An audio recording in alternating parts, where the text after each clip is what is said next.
Nah, komite resikonya kerja atau tidur ini? Ini pertanyaan saya.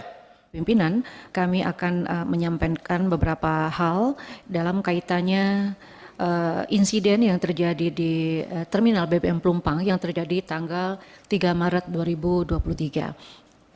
Pertama-tama tentu saya pribadi beserta sejajaran menyampaikan permohonan maaf serta keprihatinan dan duka cita yang mendalam atas terjadinya insiden ini. Tentu kita juga sama-sama menyadari bahwa tidak ada seorang pun dari kita yang menginginkan insiden ini terjadi. Namun demikian yang paling penting adalah apa yang akan kita dan sudah kita lakukan. Kemudian pembelajaran ini juga harusnya membuat Pertamina beserta seluruh jajarannya menjadi lebih baik lagi dalam mengelola Ovitnas. Ini adalah historicalnya, jadi kalau ada beberapa pertanyaan ini kenapa Pertamina kok membangun Ovitnas yang high risk berada di tengah kepadatan penduduk. Dari foto ini kita bisa melihat bahwa sejak kita lakukan pembebasan lahan di situ tahun 71, kemudian kita bangun dan mulai beroperasi di tahun 74, terminal ini kondisinya dari beberapa tahun ke belakang kita bisa lihat bahwa sebelumnya memang suatu hamparan tanah seluas 153 hektar yang di kotak kuning itu adalah area terminal dengan luas sekitar 72 hektar dan sisanya adalah lahan kosong di sekitarnya sekitar 82 hektar.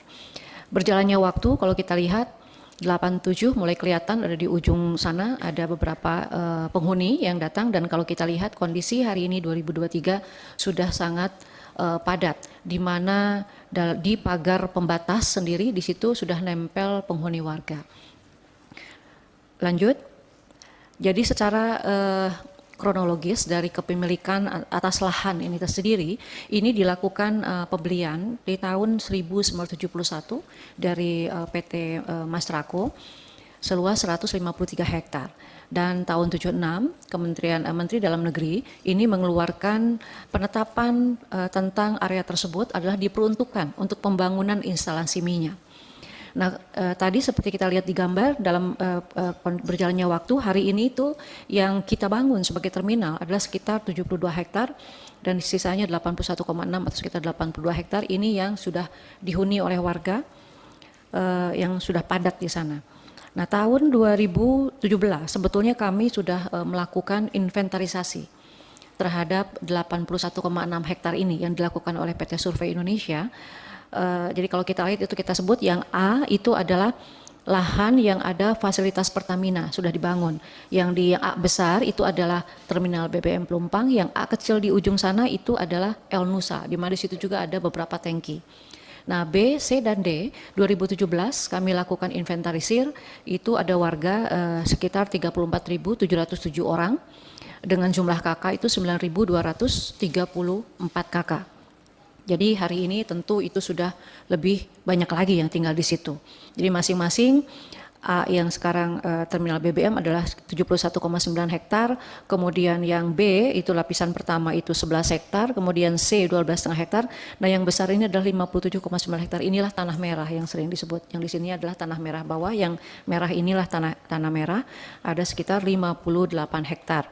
Jadi ada RT dan RW di situ, jadi kami mendata 2017 ini berdasarkan data-data baik kelurahan maupun RT RW sehingga kami bisa menghitung jumlah KK pada saat tahun 2017 tersebut. Dua pimpinan kami ingin interaktif to the point saja pada hal-hal yang penting. Yang pertama Bu, kami ingin klarifikasi apakah benar pada saat memberikan santunan Pertamina juga mengajukan dokumen yang harus ditandatangani oleh masyarakat agar mereka tidak menuntut kepada Pertamina. Mohon jawab Bu, tegas saja Bu. Ya atau tidak, Bu? Oke, saya aja kalau gitu. Oke, Pak. Jadi yang dimaksud dengan ini adalah kita akan berikan ke ahli waris kan, Pak. Di dalam beberapa kejadian itu kemudian ada lagi yang mengaku sebagai ahli waris menuntut kepada Pertamina. Maksudnya Pertamina adalah ini diberikan kepada ahli waris dan tidak ada lagi ahli waris lain yang menuntut. Itu maksudnya, Pak. Baik, kami pahami.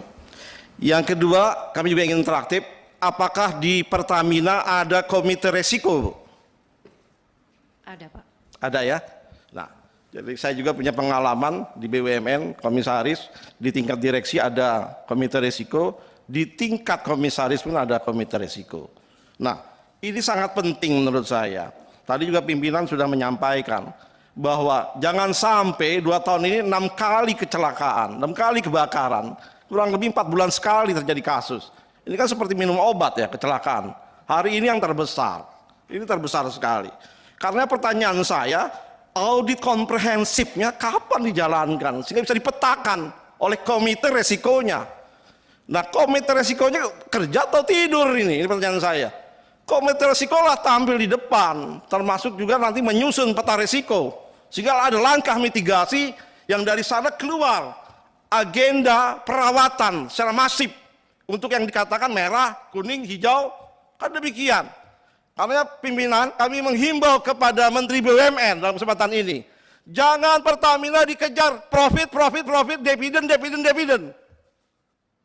Tapi agar dialokasikan secara cukup anggaran untuk perawatan, anggaran untuk keamanan masyarakat.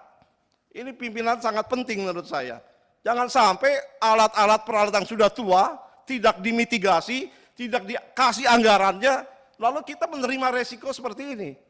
Ini menurut saya bagian dari good corporate governance. Berarti kan nggak governance ini. Apalagi definisi governance bukan saja bisnis proses, tapi meliputi social and environment governance. Kan begitu Pak Sugeng ya? Responsibility sosial dan lingkungan juga bagian dari corporate governance. Nah, korbannya banyak sekali.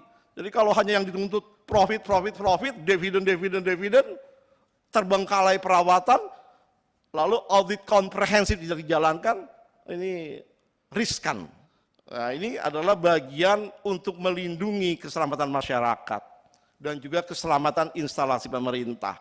Jadi harus dialokasikan secara baik anggarannya.